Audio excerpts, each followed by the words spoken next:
الفضل YouTube channel میں آپ کا استقبال ہے۔ السلام علیکم ورحمۃ اللہ وبرکاتہ۔ سورہ آل عمران آیت نمبر 55۔ اعوذ باللہ من الشیطان الرجیم۔ اذ قال اللہ یا عیسی انی متوفیک ورافعک الی ومطهرك من الذين كفروا وجاعل الذين اتبعوك فوق الذين كفروا إلى يوم القيامة ثم إلي مرجعكم فأحكم بينكم فيما كنتم فيه تختلفون۔ جب اللہ تبارک و تعالی نے کہا اے عیسیٰ میں تمہیں صحیح سالم واپس لے لوں گا اور تمہیں اپنی طرف اٹھا لوں گا، اور جن لوگوں نے کفر اپنا لیا ہے ان سے میں تمہیں پاک کر دوں گا، اور جن لوگوں نے تمہاری اتباع کی ہے ان کو قیامت کے دن تک ان لوگوں پر غالب رکھوں گا جنہوں نے تمہارا انکار کیا، پھر تم سب کو میرے پاس لوٹ کر آنا ہے۔ اس وقت میں تمہارے درمیان ان باتوں کا فیصلہ کروں گا جن میں تم اختلاف کرتے تھے۔ دوستو، اس آیت میں حضرت عیسیٰ علیہ السلام کے لیے بشارت سنائی جا رہی ہے اور نصرت کا وعدہ کیا جا رہا ہے، اور لوگوں کی تدبیر کے مقابلے میں اللہ کی خفیہ تدبیر بیان کی جا رہی ہے، اور اسی بات کو پچھلی آیت میں واللہ خیر الماکرین سے تعبیر کیا گیا تھا، یعنی اللہ تبارک و تعالی بہترین تدبیر کرنے والا ہے۔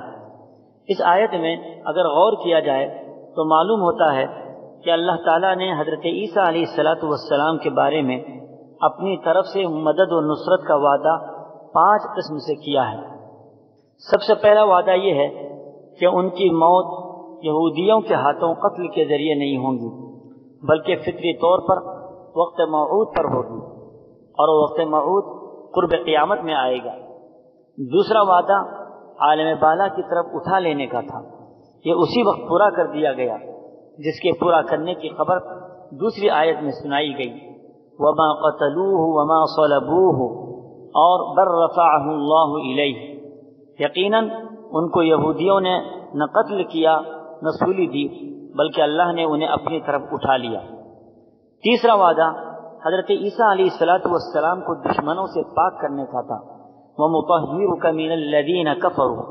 یہ وعدہ اس طرح پورا ہوا کہ خاتم الانبیاء حضرت محمد مصطفیٰ صلی اللہ تعالی علیہ وسلم جب تشریف لائے تو یہودیوں کے سب غلط الزامات کو صاف کر دیا۔ اس کا ایک مفہوم یہ بھی ہے کہ اس گندے معاشرے سے الگ کر کے تمہیں صالحین اور ابرار کے زمرے میں داخل کروں گا۔ چوتھا وعدہ آپ کے متبعین کو آپ کے منکرین پر قیامت تک غالب رکھا جائے گا۔